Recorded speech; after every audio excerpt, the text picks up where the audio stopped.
आता सर्वनामं कोणती आहेत, त्याचं पुरुष कोणतं वापरायचं हे तुम्ही बघितलं. आता आपण त्याचा परिचय कसा द्यायचा हे बघूया. बघा, अस्मत् सर्वनामाचं मी रूप घेतलं मया. त्याच्यासाठी तुम्हाला सर्वनाम पाठ पाहिजे. मी म्हणून दाखवते. अहम आवाम वयम प्रथमा मामा आवाम अस्मा द्वितीया मया मया अवाभ्याम अस्माभिः तृतीया. मग मया आलं तर मयाचं रूप परिचय देताना अस्मत् मूळ शब्द लिहावा लागणार आहे. मूळ सर्वनाम अस्मत्. आता अस्मत् सर्वनाम कसं आहे, उत्तम पुरुषवाचक. अस्मत् उत्तम पुरुषवाचक. आता नाम आहे की सर्वनाम आहे, तर नाम सॉरी सर्वनाम. सर्वनामाचे नाम आहे की सर्वनाम, तर सर्वनाम. सर्वनामाचे आणि रूप कोणतं आलं, मया अवाभ्याम अस्माभिः तृतीया. तृतीया विभक्ती एक वचन. मी शॉर्टकट लिहिलं कारण इकडे प्रश्नांचा मी स्टँजा लिहिलेला आहे म्हणून. आता आपण दुसरा बघूया सर्वनाम तव. आता तवाचा रूप परिचय देताना तवाचं मूळ रूप लिहावं लागतं तुम्हाला, म्हणून ते येईल तुमचं युष्मत. मूळ रूप काय त्याचं, युष्मत. आता युष्मत रूप कसं आहे, मध्यम पुरुषवाचक. तुम्हाला आताच सांगितलं म्हणून इथं तुम्हाला ते एक्सप्लेन करायचंय. मध्यम पुरुषवाचक. नाम आहे की सर्वनाम, पुन्हा सर्वनाम. सर्वनामाचे. मग आता म्हणायचं युष्मत सर्वनाम तवपर्यंत. त्वम युवाम युयम प्रथमा त्वाम त्वा युवाम वाम युष्मान वह द्वितीया तवया युवाभ्याम युष्माभिः तृतीया तुभ्यम ते युवाभ्याम वाम युष्माभ्यम वह चतुर्थी त्वत् युवाभ्याम युष्मत पंचमी तव तव ते युवयोः वाम युष्माकम वह षष्ठी. म्हणजे षष्ठी एक वचन. काय रूप आलं त्याचं, षष्ठी एक वचन. षष्ठी विभक्ती एक वचन. अशा पद्धतीने तुमचं रूप परिचयला 1 मार्क मिळेल. त्याच्यानंतर आपण तत् सर्वनामाचं 3 रूप घेतलं.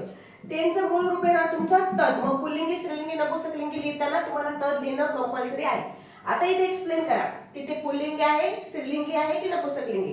हे रूप जे आहे ते पुल्लिंगी आणि नपुंसकलिंगी तिन्हीमध्ये येऊ शकतं. जसं की सह तौ ते प्रथमा तम तौ तान द्वितीया तेन. प्रथमा आणि द्वितीया ही नपुंसकलिंगामध्ये फक्त वेगळी असते. तृतीयपासून नपुंसकलिंगी आणि पुल्लिंगी शब्द सारखाच असतो. म्हणून तद पुल्लिंगी सर्वनामाचे. आता तुम्ही म्हणाल मॅडम तुम्ही इथं प्रथम पुरुषवाचक लिहिलं नाही.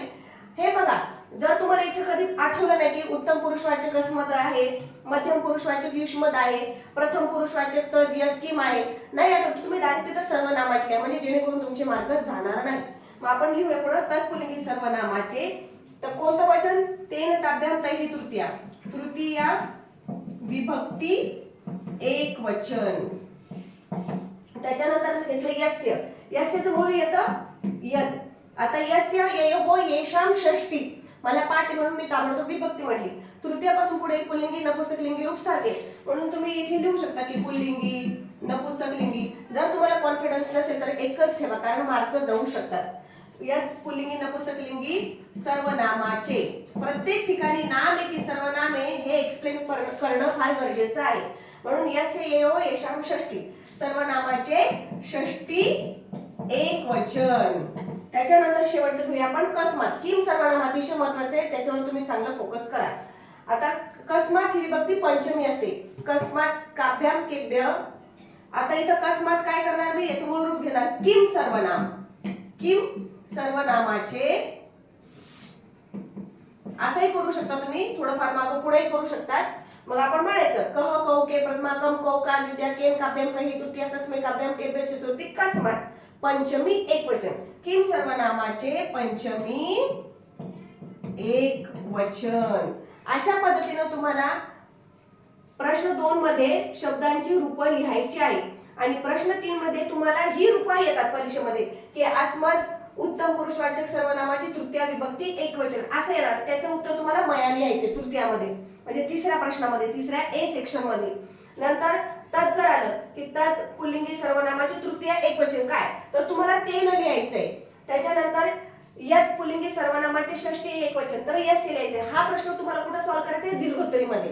म्हणजे तुम्हाला पहिल्या प्रश्नामध्ये विचारलं तर हे रूप येणार असं लिहायचं, आणि तिसऱ्या प्रश्नामध्ये दीर्घोत्तरीमध्ये जर विचारलं तर इकडचं रूप येणार, तुम्हाला हे लिहायचं. नामांमध्ये तसंच आहे जे मी तुम्हाला पहिले नामांमध्ये शिकवलं. शब्दांच्या रूपांमध्ये नाम आणि सर्वनाम 2 आलेले.